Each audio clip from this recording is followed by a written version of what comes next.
بسم اللہ الرحمن الرحیم۔ السلام علیکم دوستو، جناب رسول اللہ صلی اللہ علیہ وآلہ وسلم نے ارشاد فرمایا، حسد صرف دو موقعوں میں جائز ہے۔ نمبر 1، وہ شخص جس کو اللہ پاک نے قرآن شریف کی دولت سے نوازا ہو اور وہ رات دن کی گھڑیوں میں کھڑا ہوتا ہو اور اس کی تلاوت کرتا ہو۔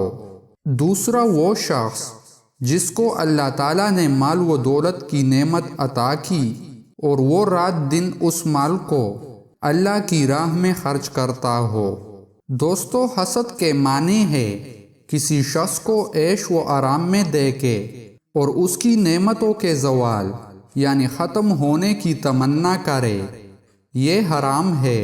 دوسرے کو نعمتوں میں دیکھ کر یہ چاہنا کہ اس کے پاس بھی یہ نعمتیں رہے اور مجھے بھی اس جیسی نعمتیں حاصل ہو جائے۔